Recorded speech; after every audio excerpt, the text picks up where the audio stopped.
Hi, welcome back to the Philly Landlord Guide. I am your host, Yuri Skripchenko, the guy with impossible last name. Just think of me as the Philly Landlord Guy. I am a certified property manager here in Philly and a licensed real estate broker. Rental market is shifting fast, and today I'm breaking down what every homeowner and landlord needs to know.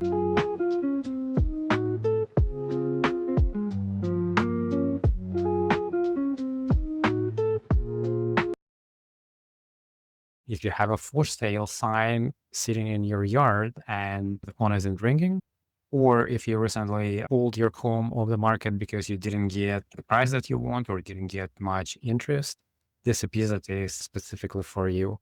We're currently in a weird market. According to Zillow, I have a report right here in front of me. Philadelphia is actually one of the hottest markets for 2026, and it's ranked number 6 in the nation after cities like Hartford, Buffalo, New York, Providence, San Jose, and then Philadelphia, Boston, Los Angeles, Richmond, and Milwaukee. But hot doesn't mean easy. Home values here are rising slowly and forecasted for this year to rise just above 2%.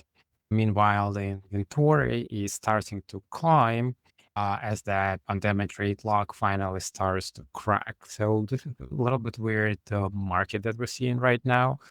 Again, labeled as hot was the growth only 2%, and we're expecting that the inventory will rise 16% this year. Do not know what it's going to look like. Sellers are unlisting properties though at record high rates rather than cutting the prices.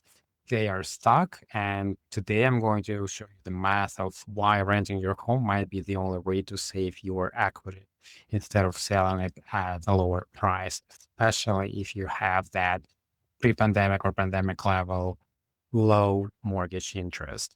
Let's get into the numbers that people usually hate to talk about. The cost to live Philly.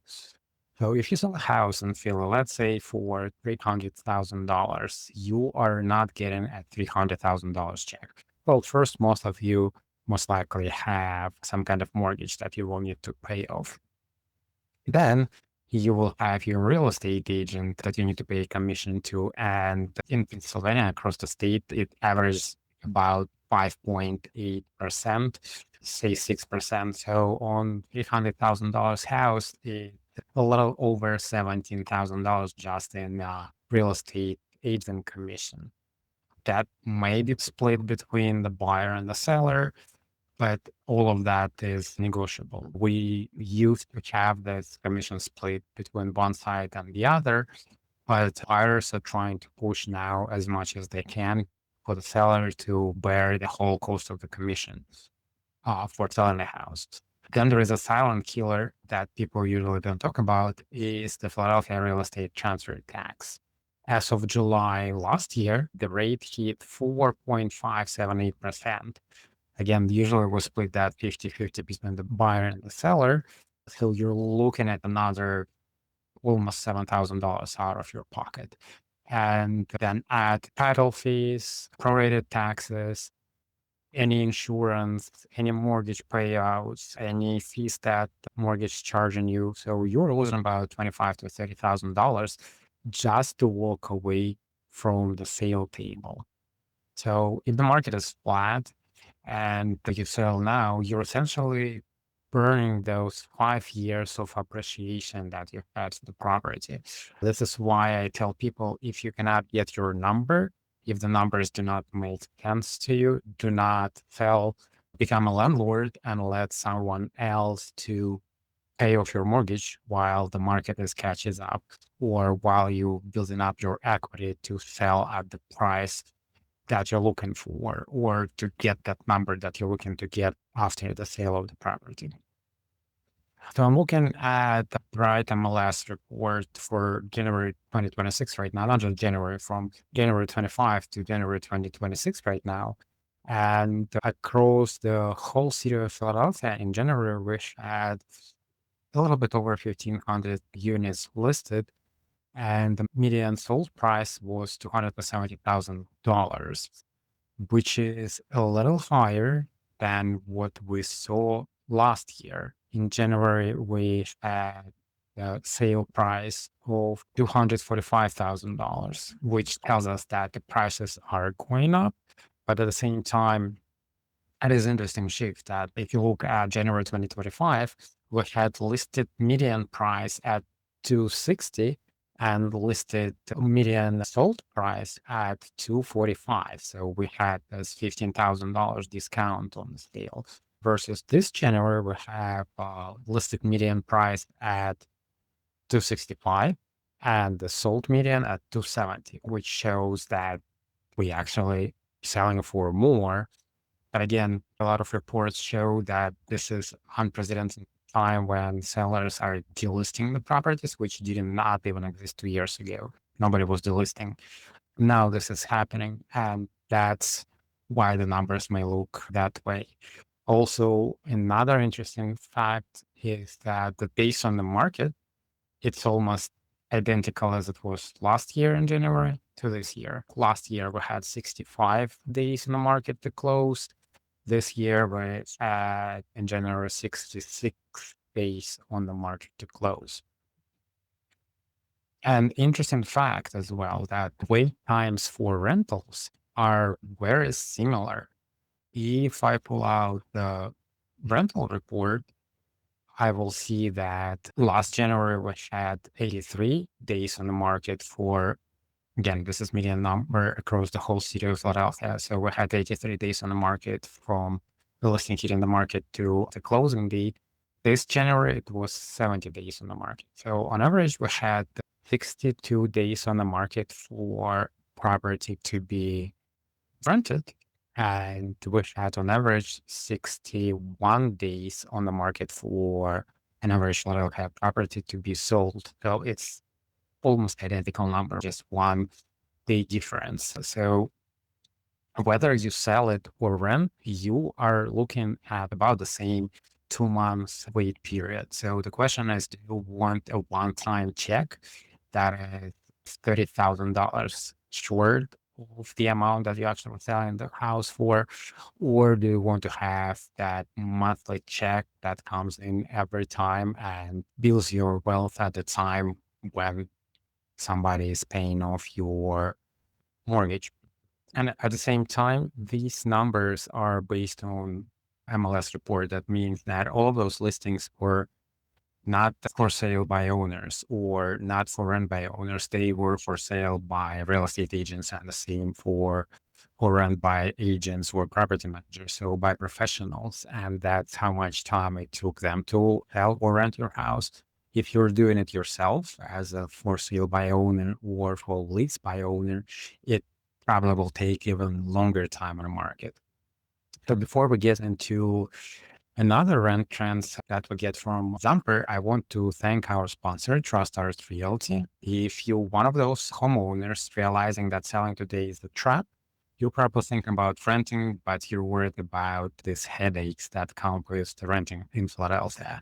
And the managing is complicated, between $69 for your rental license and mandatory lab certificates that you need to have, plus the eviction diversion program that you need to know about. So Trust Realty is offering all of our listeners our free rental analysis.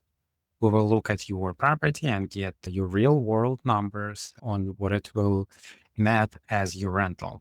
Email us at trustartrealty@phillandlordguy.com or click the link in the show notes or go to trustartrealty.com and click the link on the top to get in touch with us.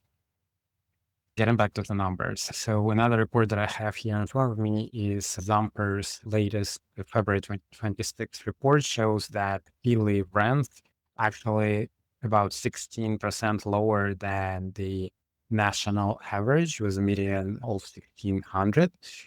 But that doesn't mean much. It just means that our city is a little bit more affordable than the rest or the median in the country. And those prices are very significant. It depends on where you are in the city, which area, which neighborhood or zip code. If you are in university city, you might see rents climbing up, But if you're in neighborhoods like Palo Hill, they are softened a bit.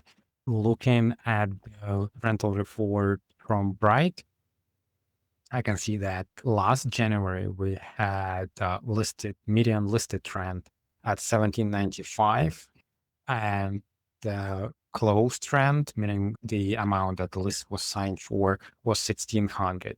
So it's almost $200 difference between listed price and leased price. This January, the numbers look a little bit better. Our listing price is lower than last year listing price. It's 1750, which is $45 lower than last year.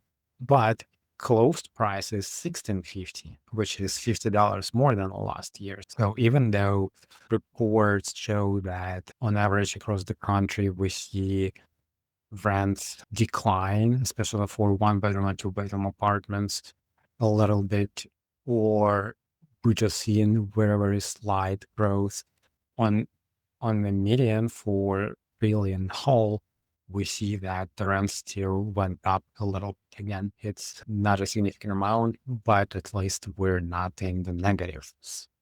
So if you decide to pivot to a rental, you need to be prepared for selectivity shift in our tenants. In 2026, tenants are picky. They want appliances, they want washers and dryers, they want clean kitchens.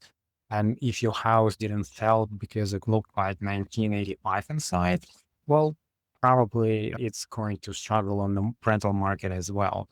So if you want to sell it at the top dollar, you need to make sure that your house looks clean and nice and have updated kitchens, bathrooms, appliances. And the same for the rental market. Tenants want to have the same amenities that owners looking for. And a lot of tenants want to be owners, but they cannot afford. They looking to rent something nice, something that they would have bought otherwise. You have to put in the work to get the either top dollar for the sale or top tier tenant. Another piece of advice for the accidental landlord, an accidental landlord is somebody who was not specifically planning on investment in real estate, and you just end up with having this property that you decide to rent out. So the advice is that do not rent for 1 year. If you rent it for 1 year, you're not going to recoup anything. You will just lose the funds. We have a lot of these calls when people calling us and telling that, hey, I don't have any interest in my listing for sale right now. I want to take it off the market and put it up for rent for a few months. But when the season picks up, sometime in spring, when the weather gets better, I want to put it back for sale. So this is the worst idea that you can do. You will just lose money by doing this. Why?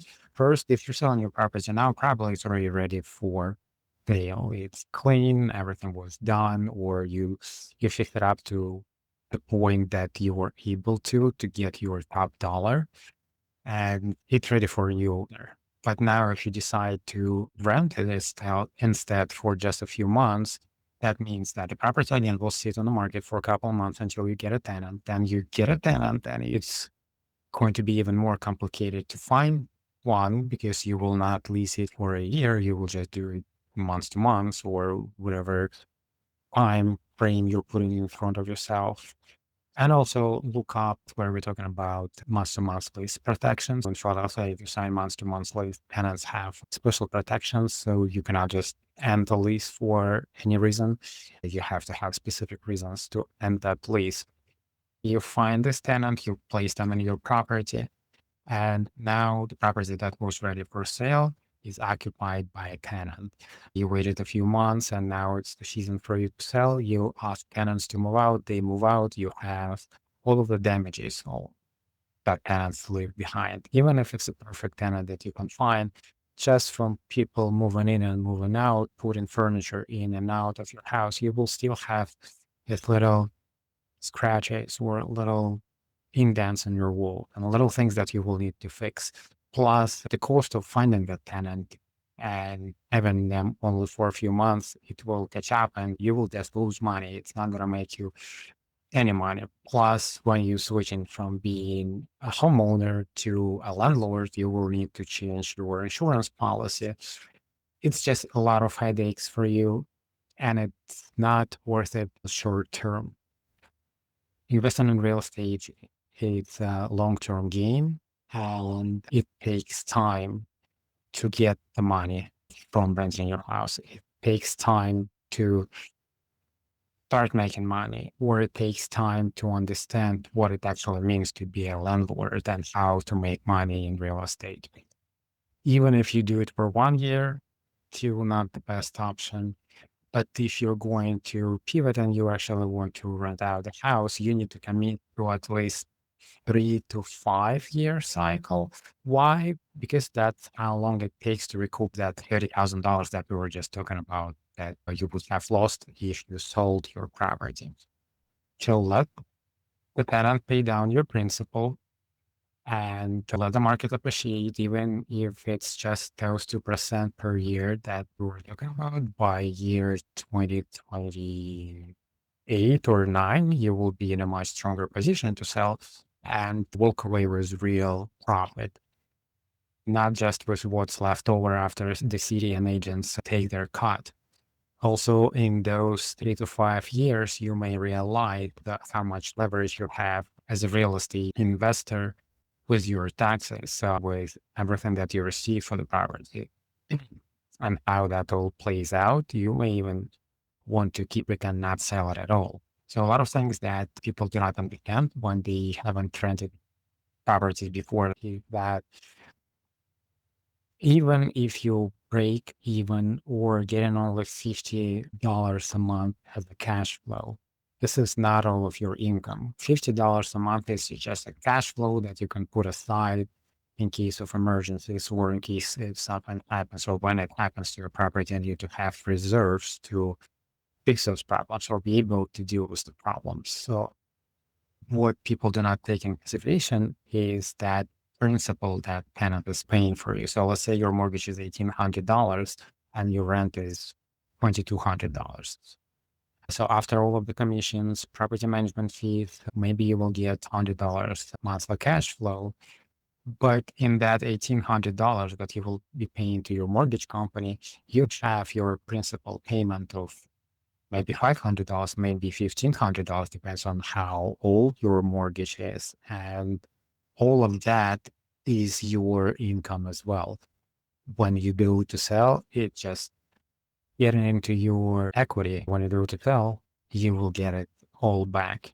And this is how you're able to recoup that $30,000 within 3 to 5 years, not just from the cash flow, monthly cash flow that you're going to put in your pockets. And most likely for most of you, even if you get that $100 cash flow from your property, so it's $1,200 a year. It's not a lot, but also you will not pay any taxes on that because all of the depreciation and other expenses that you can take out as a landlord on your property. So again, to summarize all of this, we're in a weird market. We do not know what it's going to look like. We have Euro still putting us as a top market in the US. We're number 6 top market in the US. At the same time, we see only about 2% increase in home values, and we're seeing increase in the number of listings that's coming on the market.